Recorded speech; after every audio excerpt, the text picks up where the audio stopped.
अस्सलामुअलैकुम everyone, welcome back to my channel Rangad family vlog. कैसे हैं आप सब? अल्हम्दुलिल्लाह हम भी बिल्कुल ठीक हैं।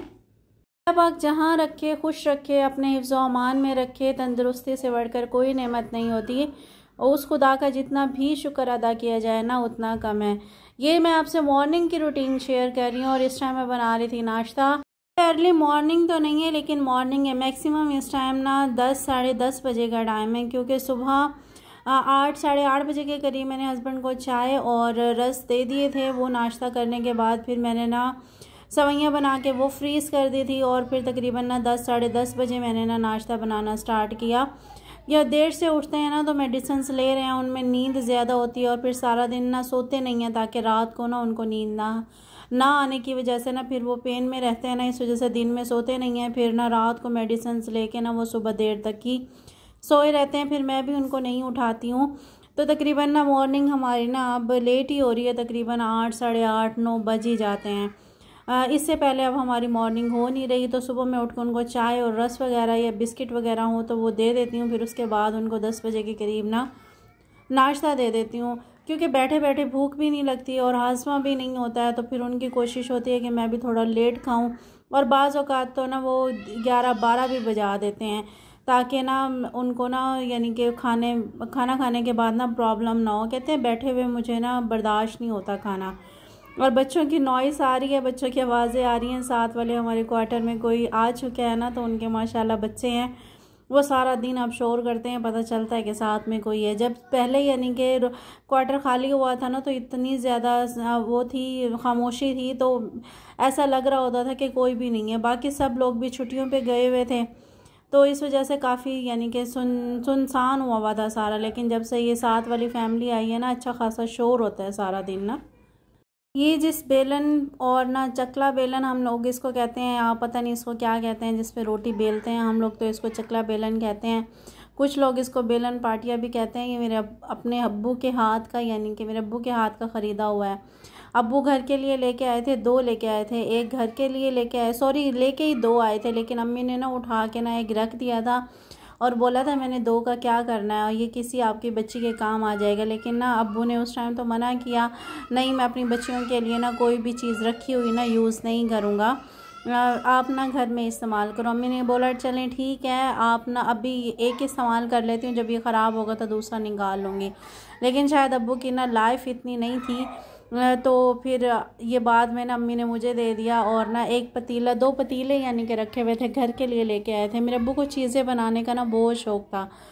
हर चीज़, हर फैसिलिटी, हर चीज़ हमारे घर में ना 1 2 3 होती हैं तकरीबन, इतनी मेरे अब्बू को ना चीज़ें जमा करने का शौक़ था।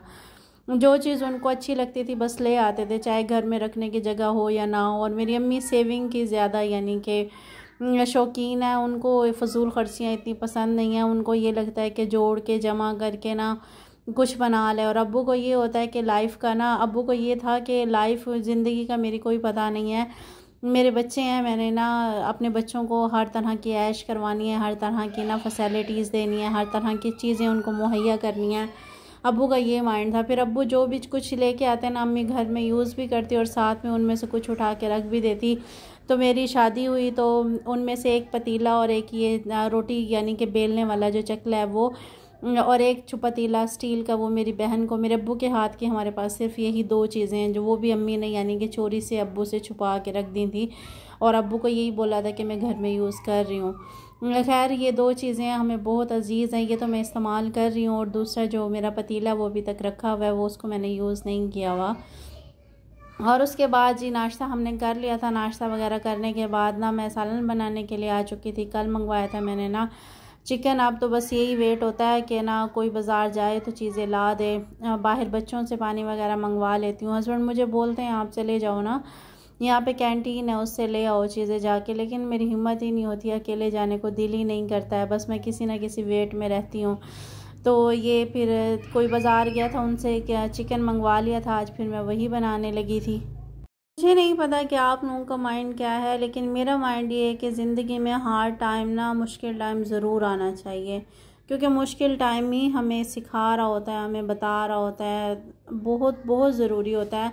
उसी टाइम में हमारी ज़िंदगी से वो भीड़ चली जाती है, जो भीड़ एक ना जमा होती है हमारे आसपास होती है, जो हमारे अपने होने का दिखावा भी कर रहे होते हैं, जो हमारे अपने भी होते हैं, वो निकल जाते हैं हमारी लाइफ से। उस मुश्किल वक्त की ना सबसे अच्छी ये बात होती है, वो चेहरे हमारे सामने आ जाते हैं जिन चेहरों को हम कभी भी पहचान नहीं सकते कि वो हमारे साथ कितने मुखलिस हैं।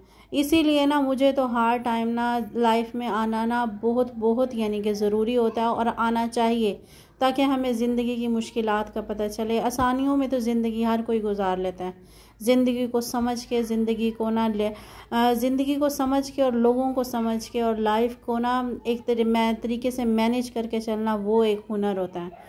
क्योंकि ना अय्याशी और हर चीज़ मुहैया होना और हर चीज़ यानी कि हर किसी के सामने हर कोई अपना होना, ये सब लाइफ में ना चलता रहता है। लेकिन ना वो मुश्किल वक्त ही हमें बता रहा होता है कि कौन हमारा कितना अपना है, कौन हमारा कितना मुखलिस है। मुझे तो मुश्किल वक्त ना बहुत बहुत अच्छा लगता है, क्योंकि ना हमारी लाइफ से वो फालतू लोग निकल जाते हैं जो हमारे अपने होने का दिखावा करते हैं। माँ बाप से बढ़कर ना कोई अपना सगा नहीं होता। जो मुखलिस रिश्ता होता है ना, जो माँ और बेटी, बाप और बच्चों के यानी कि माँ बाप और बच्चों के बीच में जो बॉन्डिंग होती है ना, जो यानी कि करीबी रिश्ता, जो मुखलिस रिश्ता होता है ना, उस रिश्ते से बढ़कर नहीं होता। क्योंकि माँ और बाप जो प्यार करते हैं ना, वो बेलौस होता है, उसकी कोई कीमत नहीं होती है। वो अपने बच्चों के ना मुस्तकबिल के लिए ना वो इतना भी नहीं यानी कि चाहते कि उनको रिटर्न बैक उनके बच्चे उनकी मुखलिसी से ही जवाब दें, लेकिन वो सिर्फ इतना चाहते हैं कि उनके बच्चे कामयाब हों, उनके बच्चे यानी कि ज़िंदगी में ना किसी के मोहताज ना हो। वो बेलौस यानी कि बच्चों की करते हैं। और माँ बाप से बढ़कर ना कोई भी रिश्ता मुखलिस नहीं होता है। अब मेरे हस्बैंड हैं, उनकी माशाल्लाह वो मुझसे ना बड़े हैं तकरीबन अच्छे खासे, लेकिन मैं उनसे बहुत छोटी हूँ। लेकिन ना ज़िंदगी की मुश्किल वक्त ने मुझे इतना सिखाया हुआ है कि मैं उनसे ज़्यादा ना जल्दी फ़ैसले कर लेती हूँ। वीडियो कैप्चर करते हुए और फिर ना स्टार्ट में सालन बनाते हुए लाइट चली गई थी। फिर मैंने ना सारी चीज़ों का ना मिक्सचर बना के बाद में रखा था और सालन को मैंने इधर स्टॉप कर दिया था, क्योंकि ना मैंने मिक्सचर बनाना था। अगर मैं टमाटर्स को और ना प्याज़ों को इसी तरह डाल दूँ ना, तो हस्बैंड ना बोल रहे थे कि मुझे टमाटर प्याज की ना लाशें नज़र आ रही हैं ना, तो फिर उनको ना वो सालन अच्छा ही नहीं लगता। तो अब मेरी कोशिश होती है कि ना मैं ना मिक्सचर बना के ही डालूँ, ताकि उनको ना ये चीज़ें नज़र ना आएँ। गाँव से आने के बाद इतनी कोई बुरी हालत हुई थी, ना ही शीशा देखने को दिल करता है और ना ही यानी कि अपने आप को देखने को दिल कर रहा होता है। इतनी बुरी हालत हुई है। यहाँ पे जो लोग रहते थे पहले से, जो गए नहीं थे गाँव ना, वो भी पूछ रहे थे कि आप लोग ना ये इस हालत में आए हो, हुआ क्या है? 7 दिन के अंदर अंदर आप लोगों की इतनी बुरी हालत हो गई है। वीडियो भी मैं कैप्चर कर रही हूँ ना, तो मैं हाथों को देख रही हूँ, इतने ज़्यादा ब्लैक हुए हुए हैं और मैं फेस तो देखती ही नहीं हूँ अपना। इतनी मेरी बुरी हालत हुई है जब गाँव से हम लोग आए हैं।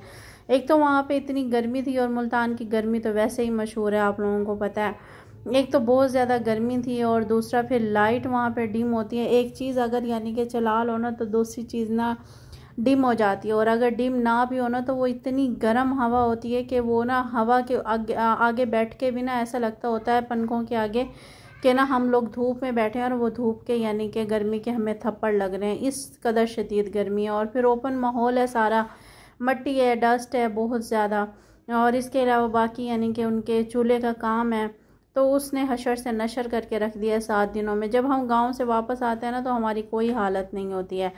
और अगर जैसे रेगुलरिटी में वहाँ मैं रहती थी ना, तो वहाँ की यानी कि माहौल की यूज़ टू हुई थी, तो इतना यानी कि ज़्यादा यानी कि बुरी हालत नहीं होती थी। लेकिन जब यहाँ KPK से अब मैं जाती हूँ ना, तो फिर वहाँ से जब वापस आती हूँ, तो ऐसा लगता होता है जैसे ना बंदा चूल्हे के अंदर ना जाके और फिर झुलस के फिर वापस बाहर निकल के आया हो। अब तो इस कदर वहाँ की गर्मी ना अफेक्ट करती है। शायद यहाँ पे माहौल अच्छा है, शायद यहाँ पर मट्टी डस्ट वगैरह नहीं है, यहाँ पे आबो हवा अच्छी है। तो 2 साल हो गए हैं यहीं पे यानी कि अच्छे मौसम में रह रहे हैं, और फिर वहाँ पे जाते हैं तब एकदम से जब गर्मी लगती है ना, तो हालत का हशर से नशर हो जाता है। नेटवर्क का इतना मसला हुआ है कि अगर सिंपल यूट्यूब से वीडियो को अपलोडिंग पे डालूं, तो वो फिर भी अपलोड हो जाती है 4 से 5 घंटों में।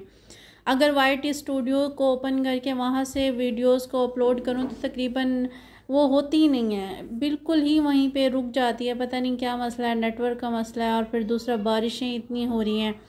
इस वजह से शायद वीडियो अपलोडिंग पे नहीं है, या फिर नेटवर्क हर जगह इसी तरह हुआ है। मेरे साथ तो सेम यही सिचुएशन है। और 4 से 5 घंटों में अगर मैं सिंपल यूट्यूब से वीडियो को अपलोडिंग पे डालूँ तो फिर हो जाती है, लेकिन YT स्टूडियो से बिल्कुल भी नहीं हो रही है।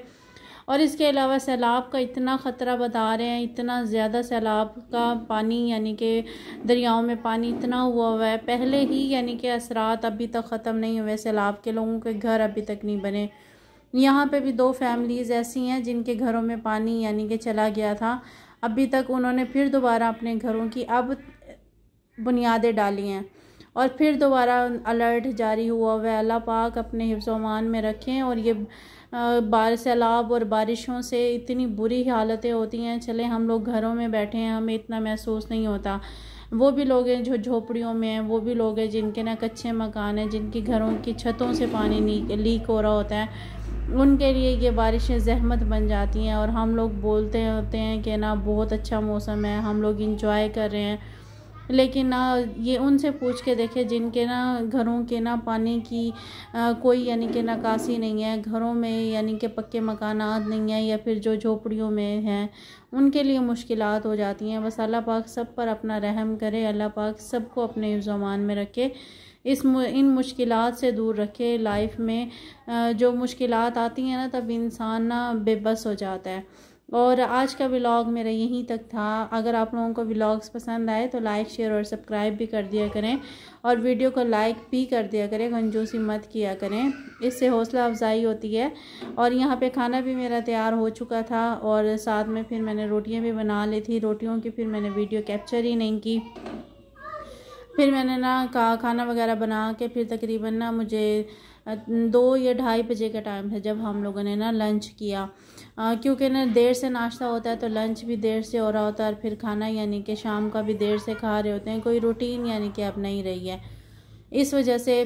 और फिर उसके बाद जब मैंने मसाले को भुनाई किया ना, तो थोड़ा मैंने निकाल लिया था। मैंने कहा इसमें मसाला जो होगा ना वो थोड़ा ठीक होगा ना, तो हस्बैंड अच्छे तरीके से खा लेंगे। उसके बाद रोटियां बनाई और फिर हमने दोपहर का लंच किया। और मैंने शोरबा थोड़ा पतला रखा था ताकि चूरमा बना के खा सके। और मेरी तरफ से अल्लाह हाफिज़।